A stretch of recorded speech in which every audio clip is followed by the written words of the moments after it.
શું તમે દિવસરાત પૂજાપાઠ કરો છો, પરંતુ તેમ છતાં ઘરમાં પૈસા ટકતા નથી? બીમારીઓ ઘરથી જવાનું નામ નથી લઈ રહી અને દરેક તરફથી નિરાશા જ હાથ લાગી રહી છે? જરા થોભો, એકવાર પોતાના ઘરના મંદિર તરફ જુઓ. ક્યાંક તમે પણ અજાણતામાં ભગવાન પાસે એ વિનાશકારી શંખ તો નથી રાખી દીધો ને જે તમારી પેઢીઓને પણ કંગાળ કરી શકે છે? જી હા, તમે બિલકુલ સાચું સાંભળ્યું.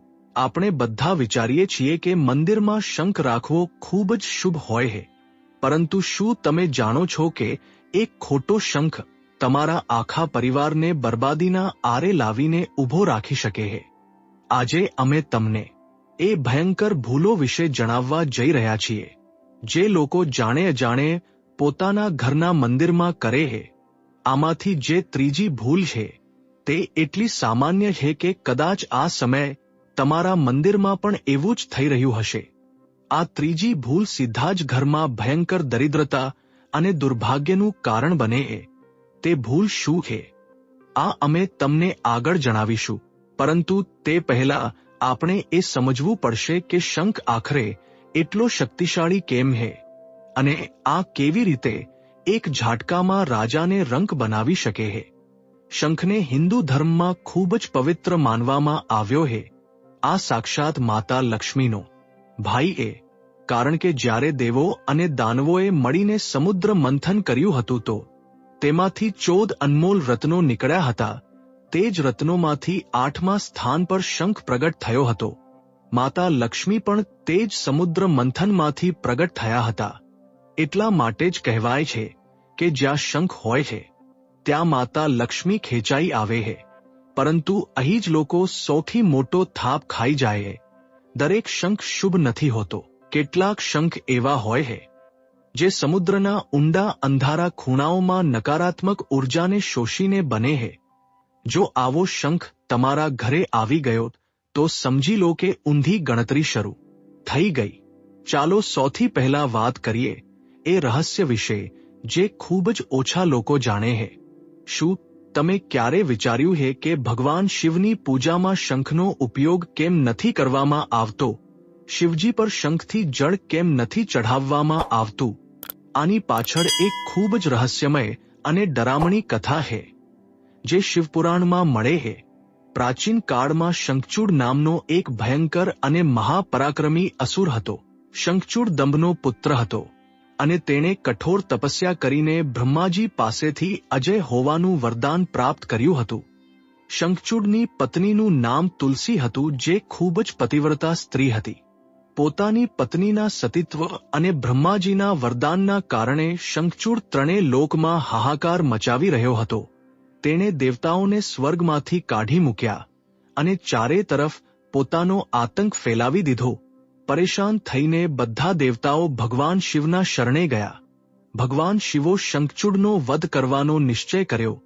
એક ભયંકર યુદ્ધ થયું જેમાં ભગવાન શિવો પોતાના ત્રિશૂળથી શંખચૂડને ભસ્મ કરી દીધો. શિવપુરાણ અનુસાર શંખચૂડની ભસ્મ અને હાડકામાંથી જ શંખની ઉત્પત્તિ થઈ. કારણ કે શંખચૂડ ભગવાન વિષ્ણુનો ભક્ત હતો, એટલા માટે શંખ ભગવાન વિષ્ણુને અત્યંત પ્રિય છે. પરંતુ કારણ કે તે ભગવાન શિવનો શત્રુ હતો અને શિવજીએ તેનો વધ કર્યો હતો, એટલા માટે ભગવાન શિવની પૂજામાં ક્યારે પણ શંખનો પ્રયોગ નથી થતો. જો તમે અજાણતામાં પણ શંખથી શિવજીને જળ ચઢાવો છો તો આ તમારા જીવનમાં ભયંકર શિવ અપરાધને જન્મ આપે છે, જેનાથી ઘરમાં અચાનક મોતો અને અસાધ્ય રોગો પ્રવેશ કરી જાય છે. હવે આવીએ એ પહેલી ભૂલ પર જે કેટલાય ઘરોમાં અવારનવાર જોવામાં આવે છે. શું તમારા મંદિરમાં રાખેલો શંખ ખંડિત છે? કેટલીય વાર શંખને સાફ કરતી વખતે કે તેને વગાડતી વખતે તેનો કોઈ ખૂણો સહેજ ચટકી જાય. આપણે તેને સામાન્ય વાત સમજીને ફરીથી ભગવાન પાસે રાખી દઈએ છીએ. આ એક ખૂબ જ મોટું પાપ છે. વાસ્તુશાસ્ત્ર અને તંત્રશાસ્ત્રમાં સ્પષ્ટ રૂપે લખ્યું છે કે કોઈ પણ ખંડિત વસ્તુ વિશેષ રૂપે શંખ ઘરમાં એક બ્લેક હોલની જેમ કામ કરે છે. તે તમારા ઘરની બધી સકારાત્મક ઉર્જા, બધી બરકત અને માતા લક્ષ્મીની કૃપાને શોષી લે છે. એક ચટકેલો શંખ ઘરના સભ્યો વચ્ચે તિરાડ પેદા કરે છે, ભાઈ ભાઈના દુશ્મન બની જાય છે અને પતિ પત્ની વચ્ચે વગર કારણે ક્લેશ રહેવા લાગે છે. જો તમારા ઘરમાં આવો શંખ પડ્યો છે તો તેને આજે જ વહેતા જળમાં પ્રવાહિત કરી દો. પરંતુ વાત માત્ર ખંડિત શંખની નથી. એક બીજી ભૂલ છે જે લોકો કરે છે અને તે એ શંખની ખોટી ઓળખ. બજારમાં આજકાલ કેટલીય પ્રકારના નકલી અને ખોટી દિશાવાળા શંખ મળે છે. શંખ મુખ્ય રૂપે બે પ્રકારના હોય છે, વામાવર્તી અને દક્ષિણાવર્તી. વામાવર્તી શંખ તે હોય છે જેને વગાડવામાં આવે છે, જેને આપણે પૂજામાં ધ્વનિ ઉત્પન્ન કરવા માટે ઇસ્તેમાલ કરીએ છીએ, અને દક્ષિણાવર્તી શંખ તે હોય છે જેને માત્ર પૂજા માટે રાખવામાં આવે છે, તેને વગાડવામાં નથી આવતો. દક્ષિણાવર્તી શંખ ખૂબ જ દુર્લભ અને ચમત્કારી હોય છે. તેને માતા લક્ષ્મીનું સાક્ષાત સ્વરૂપ માનવામાં આવે છે. લોકો ભૂલ શું કરે છે? તેઓ બજારમાંથી કોઈ પણ શંખ ઉઠાવી લાવે છે અને તેને દક્ષિણાવર્તી સમજીને પૂજવા લાગે છે, અથવા તો જે શંખ વગાડવાનો હોય છે તેનાથી જ ભગવાનને સ્નાન કરાવવા લાગે છે. આ એક ખૂબ જ મોટી તાંત્રિક ભૂલ છે. શાસ્ત્રોમાં સ્પષ્ટ લખ્યું છે કે જે શંખને તમે તમારા મોઢે લગાવો છો તે એઠો થઈ જાય. તે એઠા શંખથી ક્યારે પણ ભગવાનને જળ ન ચઢાવવું જોઈએ અને ન તો તેનાથી ભગવાનને સ્નાન કરાવવું જોઈએ. જો તમે એવું કરો છો તો તમે ભગવાનનું ઘોર અપમાન કરી રહ્યા છો. આનાથી દેવતાઓ રૂષ્ટ થઈ જાય છે અને જે ઘરથી દેવતાઓ રૂષ્ટ થઈ જાય ત્યાં દરિદ્રતાને આવવામાં સમય નથી લાગતો. વગાડવાનો શંખ અલગ હોવો જોઈએ અને પૂજામાં અભિષેક કરવાનો શંખ બિલકુલ અલગ હોવો જોઈએ. બંનેને એક સાથે મેળવવા વિનાશને આમંત્રણ આપવા સમાન છે. અને હવે આપણે એ ત્રીજી અને સૌથી ભયંકર ભૂલ તરફ વધી રહ્યા છીએ જેનો ઉલ્લેખ અમે શરૂઆતમાં કર્યો હતો. આ એ ભૂલ છે જે જોવામાં ખૂબ સામાન્ય લાગે છે, પરંતુ આના પરિણામો એટલા ઘાતક હોય કે માણસને સમજાતું જ નથી કે તેની સાથે શું થઈ રહ્યું છે. વ્યાપાર અચાનક ઠપ થઈ જાય, નોકરી છૂટી જાય છે અને ઘરમાં રાખેલા પૈસા પાણીની જેમ વહેવા લાગે છે. આ ભૂલ શંખને રાખવાની રીત સાથે જોડાયેલી છે. ધ્યાનથી સાંભળજો, કારણ કે આ તમારા ઘરની દિશા અને દશા બંનેને બદલી શકે છે. તે ત્રીજી સૌથી મોટી ભૂલ છે. મંદિરમાં બે શંખ એકસાથે રાખવા અને શંખને ખાલી કે ઊંધો રાખવો. જી હા, કેટલાય ઘરોમાં જોવામાં આવ્યું છે કે લોકો એક જ મંદિરમાં બબ્બે શંખ સજાવીને રાખી દે છે. એક ભગવાન વિષ્ણુની મૂર્તિ પાસે અને બીજો માતા લક્ષ્મી પાસે. આ વાસ્તુનો સૌથી ભયંકર દોષ છે. શાસ્ત્રોના અનુસાર એક જ પૂજા સ્થળ પર કે એક જ મંદિરમાં ક્યારે પણ બે શંખ ન રાખવા જોઈએ. જ્યારે બે શંખ એકસાથે રાખવામાં આવે છે તો તેમની ઊર્જા આપસમાં ટકરાય છે. આ ઊર્જાનો ટકરાવ ઘરના વાતાવરણમાં એક એવો તણાવ પેદા કરે છે જેનાથી ઘરમાં હંમેશા બેચેની બનેલી રહે છે. રાતોની ઊંઘ ઉડી જાય છે અને પરિવારના સભ્યોમાં એક અજીબ સરખો ડર અને ચિંતા ઘર કરી જાય છે. જો તમારી પાસે બે શંખ છે તો એક શંખને કોઈ લાલ કપડામાં બાંધીને તમારા ઘરની તિજોરીમાં કે કોઈ પવિત્ર સ્થાન પર રાખી દો, પરંતુ બંનેને એકસાથે મંદિરમાં ક્યારે ના રાખશો. આની સાથે જ શંખને રાખવાની રીત પણ ખૂબ જ મહત્વપૂર્ણ છે. શંખને ક્યારે પણ સીધો જમીન પર ન રાખવો જોઈએ. શંખનું સ્થાન હંમેશા એક વિશેષ આસન પર હોવું જોઈએ. તમે તાંબા, પિત્તળ કે ચાંદીના સ્ટેન્ડ પર શંખને રાખી શકો છો. આ સિવાય શંખને મંદિરમાં ક્યારે ખાલી ન રાખવો જોઈએ. આ સૌથી અગત્યની વાત કે ખાલી શંખ ઘરમાં ખાલીપો લાવે છે. આ તિજોરીને ખાલી કરે છે, અન્નના ભંડારને ખાલી કરે છે. દક્ષિણાવર્તી શંખને હંમેશા જળથી ભરીને રાખવો જોઈએ અને જ્યારે પણ તમે સવારે પૂજા કરો તો તે શંખના જળને આખા ઘરમાં છાંટો. એવું કરવાથી ઘરની બધી નકારાત્મક ઊર્જા, તંત્રમંત્રનો પ્રભાવ અને બુરી નજર તરત જ નષ્ટ થઈ જાય છે. આ જળ એક સુરક્ષા ચક્રની જેમ કામ કરે છે જે તમારા ઘરને દરેક બુરી તાકાતથી બચાવે છે.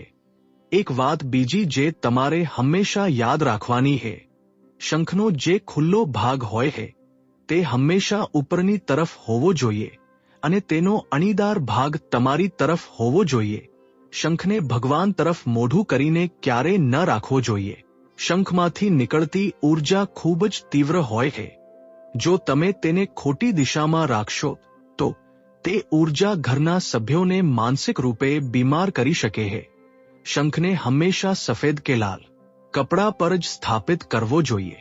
શંખ કેવળ એક પૂજાની સામગ્રી નથી, એક જીવતો જાગતો ઊર્જાનો સ્ત્રોત છે.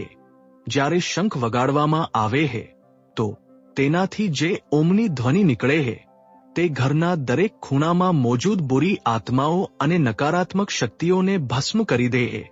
વૈજ્ઞાનિકો પણ માને છે કે શંખની ધ્વનિથી વાતાવરણમાં મોજૂદ કેટલાય હાનિકારક બેક્ટેરિયા અને વાયરસ મરી જાય છે. પરંતુ આ ત્યારે જ થશે જ્યારે તમારા ઘરમાં સાચો શંખ હોય અને તેને સાચી રીતે રાખવામાં આવ્યો હોય. જો શંખ ખોટો છે તો તે ફાયદાની જગ્યાએ એવું નુકસાન કરશે જેની ભરપાઈ કેટલીય પેઢીઓ સુધી નહીં થઈ શકે.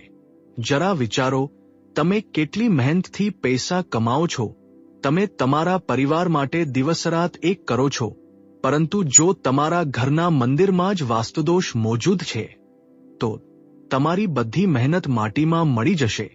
અવારનવાર આપણે જોઈએ છીએ કે કેટલાક લોકો ખૂબ જ ઓછી મહેનત કરે છે, તેમ છતાં તેમની પાસે બધું જ હોય છે, અને કેટલાક લોકો દિવસરાત પરસેવો વહાવે છે, તેમ છતાં દાણેદાણા માટે મોહતાજ રહે છે. આનું કારણ આ જ નાની નાની વાતો છે જેને આપણે અવારનવાર નજરઅંદાજ કરી દઈએ છીએ. દેવી દેવતાઓ આપણા ભાવ જુએ છે, આ સાચું છે, પરંતુ નિયમોનું પાલન કરવું પણ એટલું જ જરૂરી છે.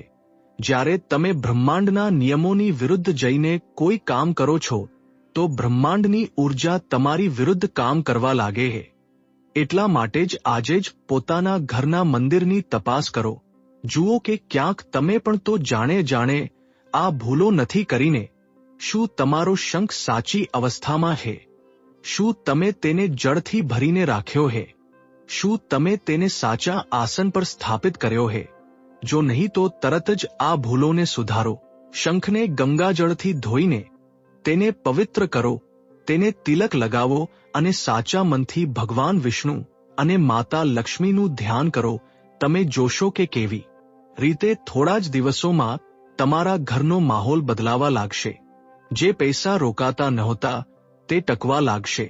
જે બીમારીઓ પરેશાન કરી રહી હતી તે ધીમે ધીમે દૂર થવા લાગશે. ઘરમાં એક નવી સકારાત્મક ઊર્જાનો સંચાર થશે અને તમારા અટકેલા કામ આપોઆપ બનવા લાગશે. અધ્યાત્મનો માર્ગ ખૂબ જ સીધો છે, પરંતુ આમાં ભટકાવ પણ ખૂબ છે. સાચું જ્ઞાન જ આપણને સાચા રસ્તા પર લઈ જઈ શકે છે. શંખનો મહિમા અનંત છે. આ ન કેવળ ધન અને વૈભવનું પ્રતીક છે, પરંતુ આ આપણા મનને શાંતિ પણ પ્રદાન કરે છે. જ્યારે તમે શંખની ધ્વનિ સાંભળો છો તો તમારી અંદરના બધા વિચારો શાંત થઈ જાય છે અને તમે સીધા ઈશ્વર સાથે જોડાઈ જાઓ છો. પરંતુ આ ચમત્કારને મહેસૂસ કરવા માટે તમારે શંખના નિયમોનું સન્માન કરવું પડશે. એક વાત હંમેશા યાદ રાખો, ભગવાનની પૂજામાં ક્યારે પણ ઉતાવળ ના કરશો. દરેક એક વસ્તુ, દરેક એક નિયમનું પોતાનું મહત્વ છે. શું તમે જાણો છો કે જો તમે સાંજના સમયે ગોધૂલી વેળામાં શંખ વગાડો છો તો તેનો શું પ્રભાવ થાય છે? બહુ બધા લોકો આ વાતથી અજાણ છે કે સાંજની આરતીના સમયે શંખ વગાડવો કેટલો ચમત્કારી હોઈ શકે છે. જ્યારે સૂર્ય આથમી રહ્યો હોય છે અને રાતનો અંધકાર ફેલાવા લાગે છે, તે સમય નકારાત્મક શક્તિઓ હાવી થવાનો હોય છે.